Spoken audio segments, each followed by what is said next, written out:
Hello friends, welcome back my YouTube channel.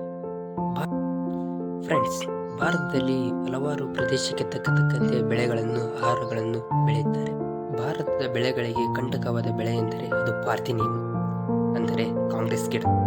ಈ ಕಾಂಗ್ರೆಸ್ ಗಿಡವು 1947 ಸುಮಾರಿಗೆ ಭಾರತಕ್ಕೆ ಅಮೆರಿಕದಿಂದ ರಫ್ತಾಯಿತು ಎಂದು ಹೇಳುತ್ತಾರೆ. ಅಷ್ಟೇ ಅಲ್ಲದೆ ಏಷ್ಯಾದ ಪ್ರಮುಖ ರಾಷ್ಟ್ರಗಳಲ್ಲಿಯೂ ಈ ಪಾರ್ಥೇನಿಯಂ ಕಂಡುಬರುತ್ತದೆ. ಅಮೆರಿಕದಲ್ಲಿ ಇದನ್ನು ಪಾರ್ಥೇನಿಯಂ ಎಂದು ಕರೆಯುತ್ತಾರೆ. ಭಾರತದಲ್ಲಿ ಕಾಂಗ್ರೆಸ್ ಎನ್ನುತ್ತಾರೆ. ಕಾಂಗ್ರೆಸ್ ಎನ್ನಲು ಕಾರಣ 1947 ಸುಮಾರಿಗೆ ಭಾರತದಲ್ಲಿ ಕಾಂಗ್ರೆಸ್ ಪಕ್ಷವು ಆಳ್ವಿಕೆಗೆ ಬಂದಿತು. ಈ ಕಾರಣಕ್ಕೆ ಕಾಂಗ್ರೆಸ್ ರೈತರ ಬೆಳೆಗಳಿಗೆ ಕಂಟಕವಾಗಿ ಬೆಳೆಯುವ ಈ ಕಾಂಗ್ರೆಸ್ ಪ್ರಮುಖ ಆಹಾರ ಬೆಳೆಗಳನ್ನು ನಾಶಪಡಿಸಲು ಕಾರಣವಾಗಿದೆ.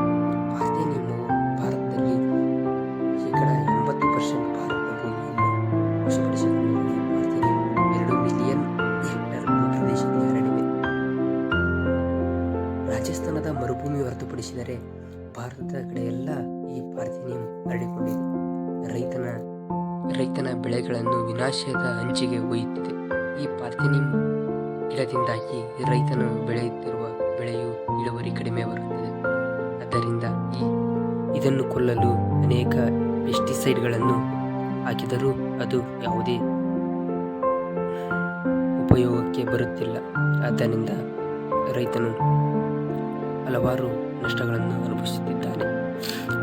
ಪೆಸ್ಟಿಸೈಡ್ಗಳನ್ನು ಹಾಕಿದರೆ ಭೂಮಿಯ ಫಲವತ್ತತೆ ಕಡಿಮೆ ಆಗುತ್ತದೆ. ಹೀಗಾಗಿ ಫಲವತ್ತತೆಯಿಂದ ಇರುವ ಭೂಮಿಯು ನಾಶವಾಗುತ್ತದೆ. ಅತಿ ಹೆಚ್ಚು ಇಳುವರಿ ಬರುವ ಭೂಮಿಯಲ್ಲಿ ಈ ಪಾರ್ಥೇನಿಯಂ ಕಂಡುಬರುವುದರಿಂದ ಅಲ್ಲಿ ಇಳುವರಿಯು ಕಡಿಮೆ ಬರುತ್ತದೆ.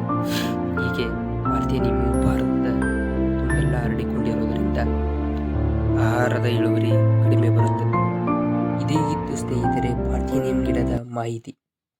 ಇಂಥ ಆಸಕ್ತಿಕರ ವಿಚಾರಗಳನ್ನು ನೋಡಲು ನಮ್ಮ ಚಾನಲನ್ನು ಸಬ್ಸ್ಕ್ರೈಬ್ ಮಾಡಿ, ಲೈಕ್ ಮಾಡಿ, ಧನ್ಯವಾದಗಳು.